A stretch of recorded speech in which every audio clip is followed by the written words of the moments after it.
A fighter jet can outrun the speed of sound itself, yet it begins as a flat sheet of raw titanium. A single aircraft is stitched together from over 16 miles of internal wiring. Yet every one of those wires has to fit inside a frame no bigger than a delivery van. And a machine built to survive missiles, heat, and enemy radar still has to be accurate to within the width of a human hair. That shouldn't be possible. So how do factories turn raw metal, composite panels, and millions of individual parts into one of the most advanced flying machines ever built, trusted by pilots in over a dozen countries? Let's step inside and find out.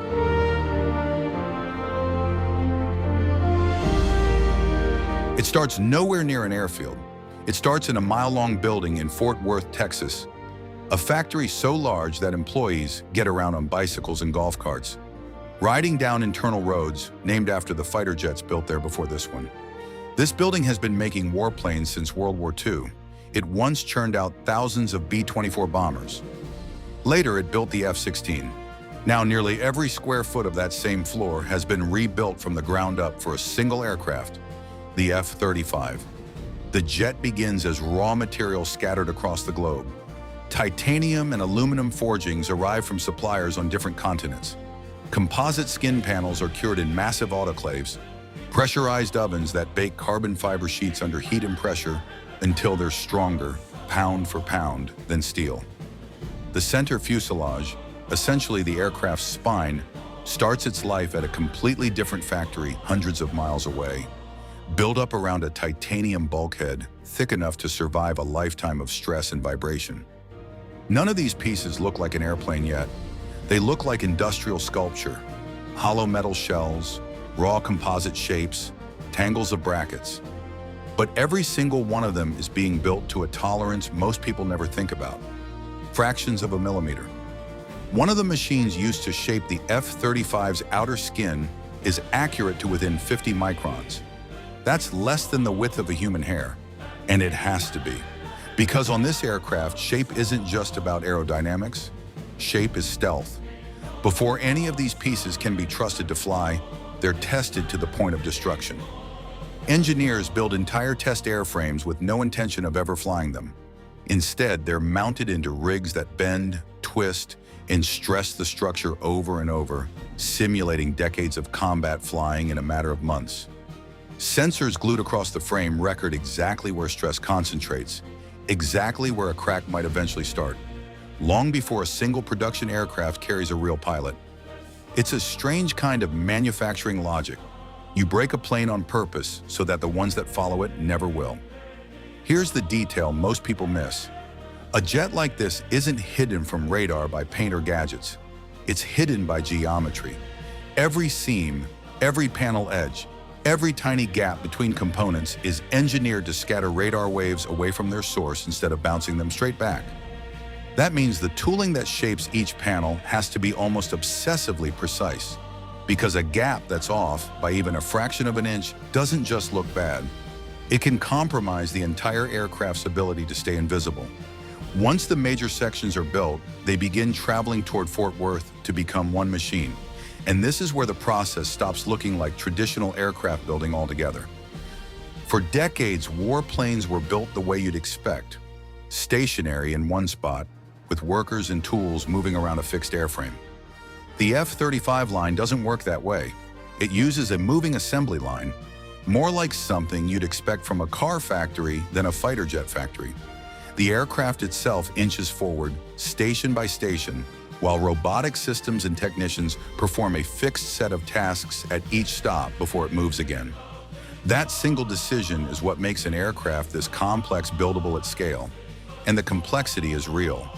3 different variants of the F-35 come down this same line. One version takes off and lands conventionally. One can land vertically like a helicopter. One is built for aircraft carriers with reinforced landing gear and folding wings. On paper, that sounds like it should require 3 separate factories. Instead, the aircraft are engineered to share the vast majority of their parts and structure. So the same tooling, the same fixtures, and the same production stations can build all 3, one after another, on a single moving line. At the heart of that system is something called the electronic mate and assembly system. a network of robotic arms and precision jigs that align the aircraft's major sections and drive thousands of fasteners with a level of consistency no team of human hands could match shift after shift. Where older fighter programs required completely different tooling for every variant, this system reads the aircraft in front of it and adjusts automatically. It's the difference between a factory that builds one thing well and a factory that builds three things at once without ever slowing down.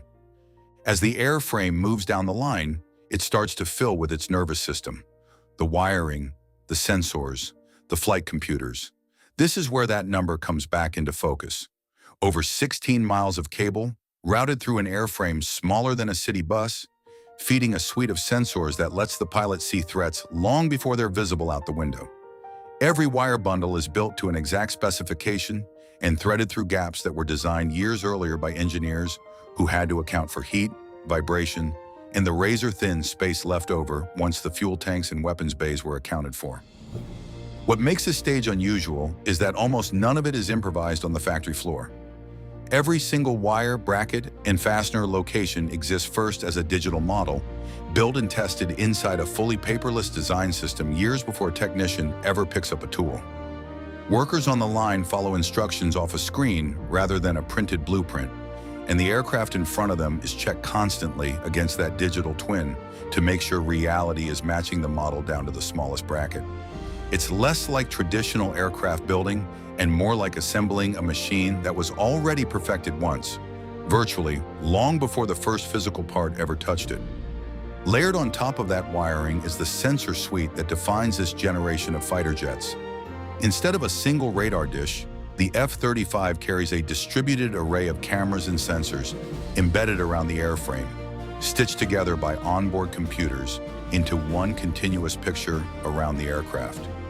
A pilot can effectively look through the floor of the cockpit and see the sky and ground beneath them, as if the airframe itself had turned invisible. None of that is achievable by adding equipment after the fact. It has to be built into the skin and structure from the very first stages of assembly. Then comes the engine, a single Pratt & Whitney turbofan producing enough thrust to push the aircraft past the speed of sound, mounted into a housing built to survive extreme heat cycling for the life of the airframe. Installing it isn't like dropping an engine into a car. It has to slide into an internal bay, lined with cooling systems, fuel lines, and exhaust components that were built around its exact dimensions months earlier on the other side of the building. By the time the aircraft reaches the far end of the line, it doesn't look finished. It looks unfinished on purpose. It rolls off the last station in a pale green-gray primer without its final stealth coating. That coating is one of the most tightly controlled steps in the entire process. It isn't paint in the way we normally think of paint.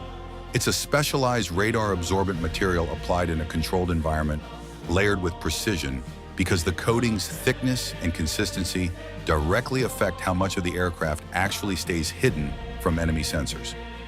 Get it slightly wrong, and years of precision structural engineering underneath it can be undermined by a coating that's off by fractions of a millimeter. After that comes something almost nobody outside the industry ever sees: functional testing. Every system on the aircraft, flight controls, sensors, weapon systems, computers, is run through diagnostics before the jet is ever allowed off the ground. Technicians power up the aircraft while it's still bolted to the floor and run through checklists that can take days, deliberately triggering fault conditions to make sure the aircraft reports them correctly. A single unresolved error code can hold an aircraft on the ground for hours while a team traces it back through millions of lines of software and thousands of connection points. Because on a machine this complex, there's no such thing as a small minor bug. Then finally, a test pilot takes it into the air for the first time, checking real behavior that no simulation can fully replicate.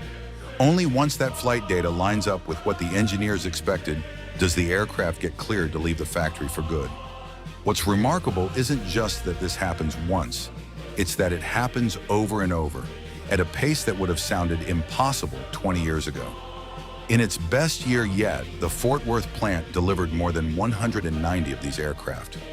Each one built through this same precise moving line process, each one representing thousands of parts brought together from suppliers scattered across the globe. assembled to tolerances measured in microns, and sent out able to do things that seem to break the rules of what a machine should be capable of. That's how a flat sheet of raw titanium, a spool of wire, and a jet engine become one of the most complex flying machines in the world.